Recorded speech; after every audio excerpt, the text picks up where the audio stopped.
শেষ হলো বিশ্ব ইজতেমার প্রথম পর্বের দ্বিতীয় ধাপ। তাবলিগ জামাতের শুরায়ে নিজামের জুবায়েরপন্থী দ্বিতীয় ধাপের আখেরি মোনাজাতের মধ্য দিয়ে শেষ হলো এবারের বিশ্ব ইজতেমার প্রথম পর্ব। বুধবার দুপুর ১২টা ৯ মিনিটে মোনাজাত শুরু হয়ে শেষ হয় ১২টা ২৭ মিনিটে। এ সময় আমিন আল্লাহুম্মা আমিন ধ্বনিতে মুখরিত হয়ে ওঠে তুরাগ তীর। আল্লাহর সন্তুষ্টি লাভের আশায় লাখ লাখ মুসল্লি আল্লাহর কাছে আকুতি মিনতি জানান। অনেকে কেঁদে কেঁদে আল্লাহর কাছে ক্ষমা চান।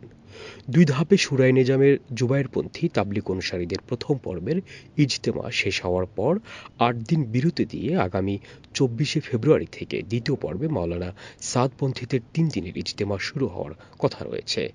১৬ই ফেব্রুয়ারি ওই পর্বের আখেরি মোনাজাতের মধ্য দিয়ে শেষ হবে এবারের ৫৮তম বিশ্ব ইজতেমা। শাহ মোহাম্মদ ওয়ালিউল্লাহ, তরঙ্গ টিভি।